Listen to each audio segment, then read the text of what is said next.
nak berperang, contohnya jadi tentera, tiba-tiba tengah perang tu baru kita teringat anak isteri kita. Tu sebenarnya datang bab syaitan, datang bab iblis, nak menunda-nunda bab perjuangan kita. Contohnya nak pergi perang, nampak? Kita teringat syaitan duk ragu kita. Tu iblis bagi tahu pada Nabi Musa AS. Yang ketiga, awaslah jangan duduk sendirian dengan wanita yang bukan muhram, bukan mahram, sebab aku sebagai utusannya kepadamu dan utusanmu kepadanya. Allah Ta'ala. Iblis bagi tahu, tuan-tuan. Nampak? Ini bukan Nabi bagi tahu, iblis yang bagi tahu. Jangan main-main kalau kita tengah berdua dengan wanita yang bukan mahram. Ini pesan. Ni yang masuk surah ni, alhamdulillah boleh faham. Ni kadang-kadang belum tahu juga, tuan-tuan. Betul? Belum tahu, tuan-tuan, nak kira serban pasal mana ke, songkok ke, kopiah ke, umrah ke, macam mana, haji ke, 3 kali haji. Walaupun haji 3 kali ganda tu lain, pergi haji 3 kali, belum tahu bila berdepan dengan wanita. Pasal apa itu? Iblis bagi tahu. Dia sebagai utusan yang ketiga, digodanya kita macam-macam. Pesan keluarga kita yang pertama, jangan biarkan anak-anak kita berdua keluar sana kemari. Itu satu kesilapan besar sebenarnya. Dapat tuan-tuan 3 poin yang penting dalam kitab ni. Luqman Al-Hakim berkata kepada puteranya, hai anak, 3 perkara yang tidak diketahui kecuali pada 3 macam. Yang pertama, kata Luqman, orang yang sabar tidak diketahui kecuali ketika dia marah. Nampak dia sabar, kena tahu. Kita tak tahu waktu bila dia marah. Depan kita boleh sabar, tapi depan rumah, depan orang rumah, depan anak, belum tahu, tuan-tuan. Tu belum dites lagi. Yang kedua, orang yang berani tidak diketahui kecuali ketika perang. Masa di depan kita ni hebat, berani, betul? Macam-macam dia boleh kata. Tapi bila tiba depan waktu tengah perang tu, belum tahu, tuan-tuan. Tu kadang-kadang kita tak perasan. Yang ketiga, saudara tidak diketahui kecuali ketika berhajat, ada kepentingan, yakni ada kepentingan. Maksudnya apa ni? Saudara yang kita tak ketahui kecuali ketika berhajat. Kita tak tahu, macam-macam dijualnya, macam-macam digorengnya, macam-macam tawaran yang ditunjukkan, tapi kita tak tahu apa sebenar kepentingannya. Hati-hati. 3 benda yang dipesan oleh Luqman Hakim kepada anak dia. Seorang alim dari tabi'in dipuji orang, maka ia bertanya kepada yang memuji, apakah engkau pernah memuji saya ketika marah sehingga engkau ketahui kesabaranku? Jawab orang itu, tidak. Apakah engkau pernah memuji saya di dalam berpergian hingga engkau mengetahui kebaikan akhlakku? Jawabnya, tidak. Apakah engkau pernah menguji amanahku sehingga engkau ketahui benar-benar aku seorang yang amanah? Jawabnya, tidak.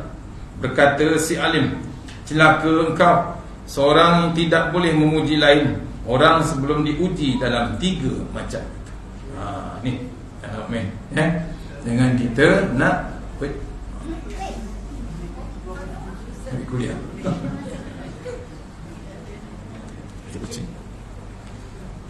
Okey.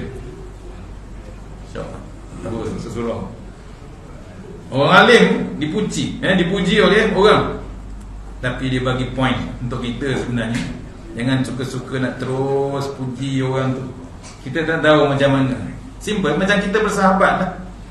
Nak tengok sahabat kita macam mana, tu kita ambil point tu. Kita tak tahu sahabat tu ataupun orang yang kita puji tu betul ke dia terbaik sebenarnya. Pasal apa? Pasal kita tak tahu waktu dia marah tu macam mana muka dia, macam mana keadaan dia, dia boleh manage ataupun tidak. Pak, tu kena-kena gitu. Cantik. Kita ada contoh macam pemimpin kita Rasulullah SAW. Sebab tu ranking Nabi Muhammad SAW tu ranking di nombor 1.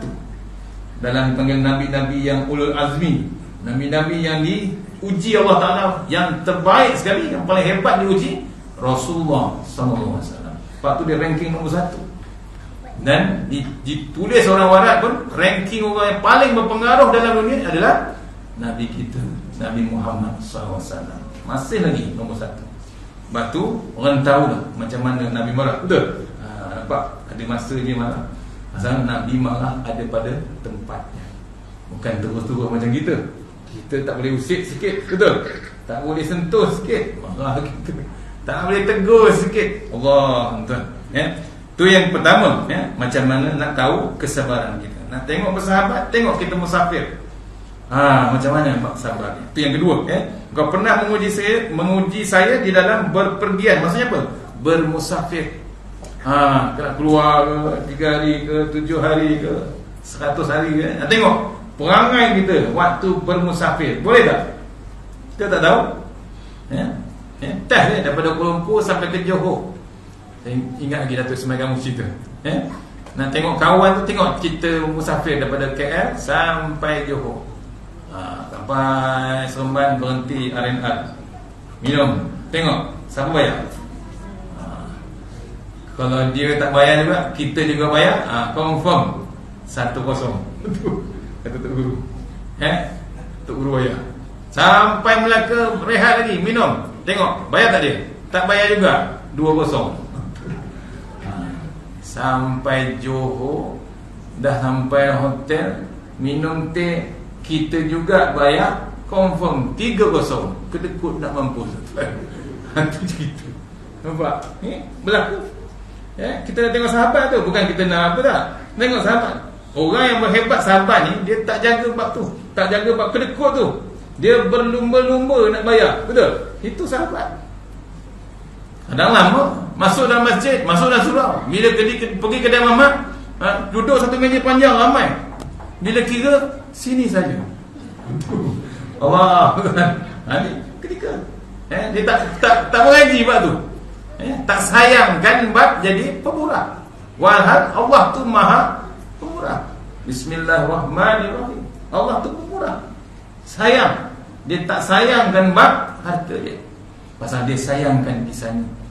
Pasal dia berkorban untuk di jalan Allah Ta'ala. Tu, bila berpergian tu maksudnya apa? Bila bermusafir, macam mana gitu. Dan yang ketiga, apa dia? Apakah engkau pernah menguji amanahku sehingga engkau diketahui benar-benar aku seorang yang amanah? Allah. Belum test lagi. Betul? Jangan main. Jangan main bab-bab ni. Belum kita jadi bapa. Macam mana amanah kita sebagai bapa? Tak dites lagi. Dah kahwin baru tahu macam mana jadi bapa. Betul? Rupanya pemurah, kedekut nak mampus tuan. Tu apa? Itu bab yang bakhil tadi. Bila jadi paman, jadi pemimpin dalam rumah, macam mana? Ajar tak kita? Jaga tak isteri tu? Jaga tak anak tu? Macam mana? Amanah sebagai pemimpin di dalam rumah. Apalagi amanah sebagai pemimpin di luar rumah, negara dan macam-macam. Ada tak contoh kita? Ada. Rasulullah SAW, Nabi sebagai pemimpin macam mana? Nabi dengan masyarakat macam mana? Nabi dengan kerabat macam mana? Nabi dengan anak-anak macam mana? Nabi dengan cucu macam mana? Nabi dengan isteri-isteri Rasulullah SAW, semua hebat tuan-tuan. Nabi dah tunjukkan. Nabi dengan orang kafir sampai masuk Islam, Yahudi tuan-tuan, ikut Rasulullah SAW. Nabi sebagai pemimpin hebat. Sahabat belanja je, belanja dia makan, ajak dia makan kambing. Sahabat kata, ya Rasulullah, aku ada sedikit masakan kambing, tengah masak dekat rumah tu. Nanti lepas sembahyang ikut dia. Kita dengan kroni-kroni kita je lah. Nak makan kambing, dia panggil kroni kambing lah. Nabi kata tak apa.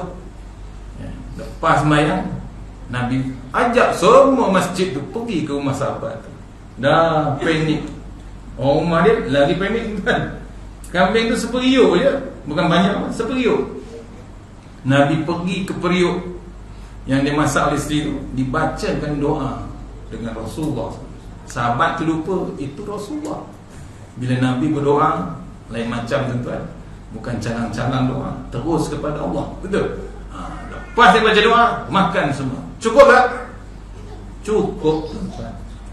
Bab tu kita ni kadang-kadang bimbang bab tidak kecukupan. Betul? Pasal apa? Kita nak yang lebih, kita nak yang terhebat, yang terbanyak. Kita terlupa. Saya ambil satu lagi contoh, ya. Tak silap saya ustaz apa tu, ya, cerita pasal adik-beradik dua orang, ya, yang seorang ni tak jaga bapak dia tengah sakit, abang dia. Adik dia tak kisah. Akhirnya abang dia tahu, nanti kalau ayah mati kau bagi tahu, aku nak harta dia. Hebat abang. Oh, azan, sila sambung boleh.